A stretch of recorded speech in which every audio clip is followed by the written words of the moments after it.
All right, ladies and gentlemen, boys and girls, we're back after a week off because life happens.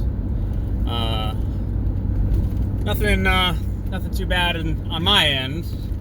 Just kind of a crazy week. And the new phone mount is simply not working. Well, try again, huh? You know, the other one broke after a year? So what am I supposed to do? Just buy a new one that breaks, but I know it works every year? I don't like that, man. Don't like it. So I think this is day 394. And we're on 99 and brake lights. Life is returning to normal, kids. I guess it is. I mean, this is what the before times looked like. Taillights.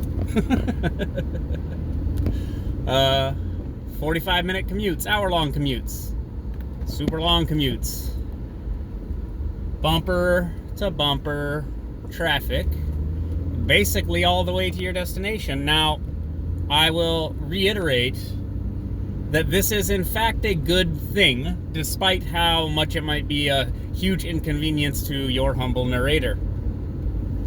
Yeah, I really don't like this phone mount. I mean, not only is it not working, but it doesn't do the right angles, it doesn't hold the phone right. I can't even get the shotgun mic in it, to be quite honest. I'm gonna have to change things around. You need to get out of the way. What are you doing? Dude, go over. Oh my goodness.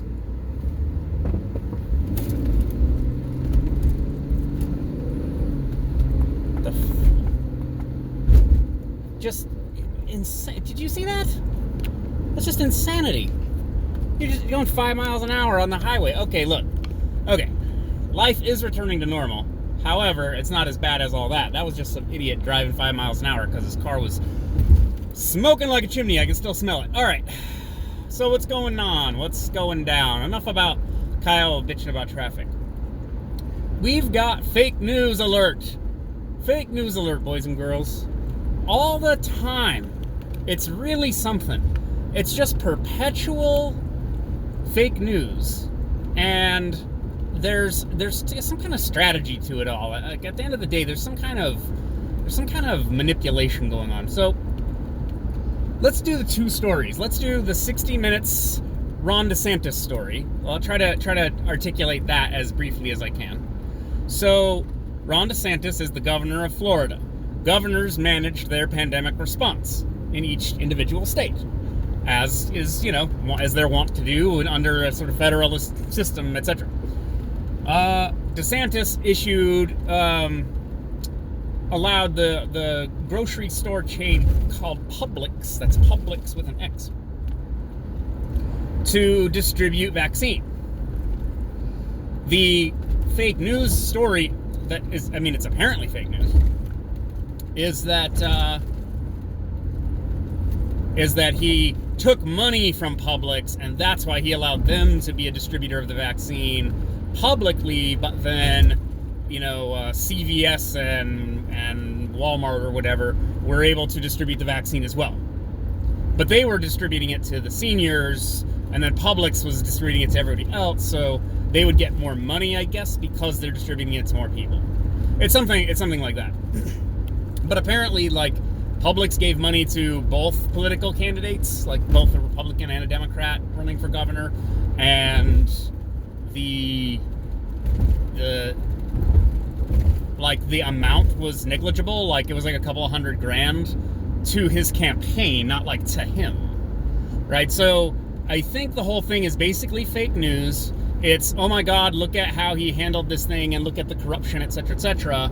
But that's not really what happened. And this is all kind of continuing to be, it's all part of the pandemic recovery freakout mode that the media has now gone into. Anywhere like Texas or Florida, where they're reopening civilization, it's gotta be alarmist. Oh my God, look at the spike in deaths and cases, and oh my God, it's the end of the world. There are people who have a vested interest in continuing the nightmare fuel that is the pandemic that has been our lives for the last, year and a couple of months. It's right there. It's right in front of us. They keep doing it. It doesn't stop. It basically only gets worse, and that's just the beginning. Now let's hop over to Georgia. See, I don't know why I need to know about these things, but everyone's very upset, so I have to hear about these things and then figure out why everyone's either full of it or they're right. Most of the time, they're full of it. I don't care who's complaining about what. Sometimes it's the Jill Biden's leggings. Don't care. Do not care. I don't need to know about this. What I do need to know about is why they're saying the Georgia elections aren't going to be legitimate because they're disenfranchising voters. Why? Because this new bill that was put through by Republicans or whatever requires an ID, and for some reason, liberals think that basically that black people or non-white people don't know how to get an ID, even though you need an ID to rent a pair of skis. You know what I'm saying? Like, you need an ID to buy liquor, a scratch ticket, cigarettes, rent a car, drive a car, and even if you don't have a driver's license, you still need some sort of state ID to get a library card, to, I don't know, start a cell phone contract, get a credit card, all kinds of different things require, you want to rent a jet ski, they're going to demand at least one form of ID. And so this idea that, especially black people, this is the argument that they're always centering this around, is, black voters being disenfranchised. And it's like, yeah, I'm pretty sure black people participate in society as adults. They go to bars and nightclubs. Well, they did in the before time anyway. They go to, they fly on planes places. I've seen them. I've seen black people on airplanes. And you know what that means? It means they had to show someone an ID at some point in order to get their ticket. Like that. It's just fascinating. And they're saying that this bill disenfranchises voters because it limits the hours that they can. Oh, I hate you all so much. If you had just put a little more stank on it, I'd be right up there. But no. Y'all drive like idiots. Anyways. Yeah, no, it's, and they were saying that this bill, restricts the hours that voters can vote and all this. And it actually, increased the number of hours that voters had, to vote. And there's just all this spin by, it's not necessarily the outlets themselves, but it's all these spin doctors, all these sort of media pundits and analysts who have people's ear, who say stuff like, it's reducing the hours because they want, less time for the non-white people to vote. Or there's prescriptions in here to stop people from giving people water when they're waiting in line. And then when you actually look into it, and even the Washington Post and the New York Times looked into the language of the bill, and they were like, no, it stops campaigns from giving people food and drinks in line. And you're like, oh, that's different from, we want people to die of heat stroke in line so that they don't bother voting and they go home. It's, no, we don't want campaigns giving people snacks and basically bribing them with goodies in line. Oh, hey, be sure to vote for me because I'm going to give you some snacks right now. It's just, it doesn't stop. It's a perpetual manipulation deception machine. And sorting it all out is, one, thankless. I mean, obviously, I've been doing this over a year and I have 100 subscribers. Thank you, 100 subscribers, for tuning in to listen to me try to make sense out of all this madness. But, it's CNN, it's NBC, CBS, NBC. It's these massive corporations that gobble up massive amounts of cognitive clock cycles in the population, and they get stories and narratives going, and it's like there's nothing you can do about it. What you find is there are people who realize that it's BS, they realize that it's fake news, and then they go, yeah, that's fake news. And then you're like, yes, I agree, that is fake news. So now there's two of you, but then there's 50,000 other people who are like, nuh-uh, that's totally a true thing. And you're like, it's literally not. And then they'll say something smooth-brained like, did you even read the article? Whew. And then for a brief moment, I become a Christian and I say, Jesus, give me strength. It's like, yes, not only have I read that article, I read that article before you showed me that article, because you think that article is some kind of proof of something when it is in fact not. And it's anything and everything. It's like, I don't know, people think the headline then therefore means that what they read means that they're right. No, it doesn't. It really doesn't. And I was thinking about this a little bit over recent weeks. And it's the attention ceiling, man. I have a job that affords me an immense amount of downtime in order to basically absorb as much news and analysis as I can throughout the day because it's fun to me. Other people have direct kinetic work in their jobs. They're constantly doing tasks. And they have kids and things. So you take yourself, just you're a bachelor or a bachelorette, and you go home, you hop online, you gobble up social media posts and news and analysis, and you're like, oh, okay, I know what's going on. Now add a dog or a cat. There's some greater than zero amount of your time is going to be taken up by this new thing you have obligated yourself to. Now do gym time. Now do your jujitsu. Now do Dungeons and Dragons group. Now you're reading a book. Now you're watching a show. Your time is just evaporating with every new thing that stupid mount. That is so irritating.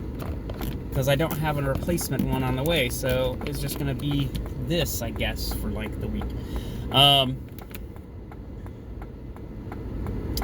Yeah, but you start to hit these ceilings where it's like you simply don't have the time to sit here and read through some Georgia election reform bill, because why would you unless you live in Georgia?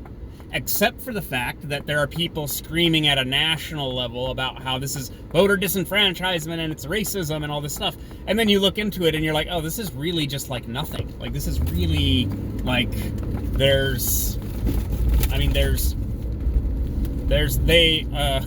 closing down polling locations, right? They closed down 90% of them, all of them in the black community. And you'd be like, whoa, that's pretty crazy. That's not what's happening, though. It's like literally nothing is happening. It's like they changed some hours around and now you have to have an ID to vote. And it's just, okay. So I'm supposed to sit here, I have to sit here and paw through all of this garbage, like pearl-clutching commentary about how terrible this thing is when it's actually rather benign.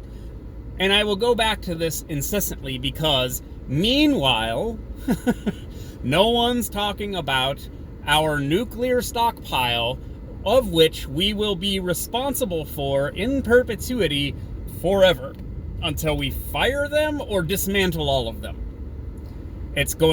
We have to take care of them. We can't just let them explode in their silos.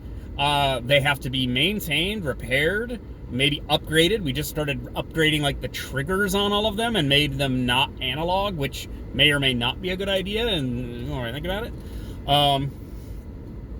But yeah, no one's talking about those problems. People finally started talking about this radioactive wastewater down in Florida, but they're trying to just, only because it's partisan hackery. It's like, oh, this is Republican leadership's fault.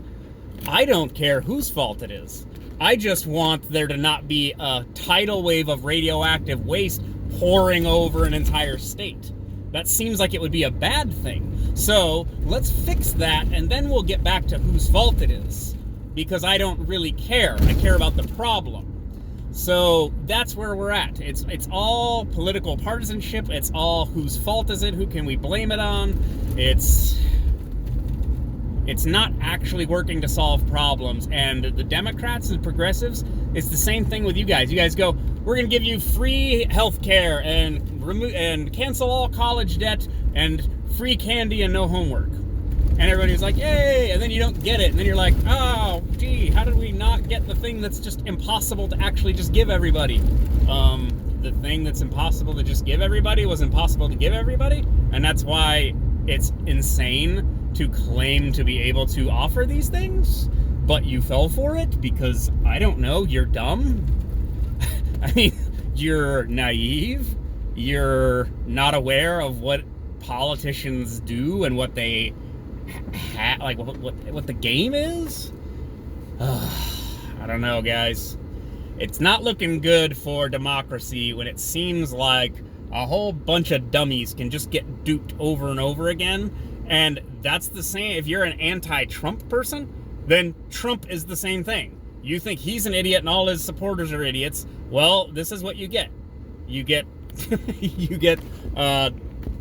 you get an imbecile in office that you hate and you think is completely awful, and half the country is awful. I don't know, but I'm supposed to start watching sports again, I guess, and caring very deeply about whatever nonsense the Biden administration comes up with. Trains all across the country. That's progress, guys.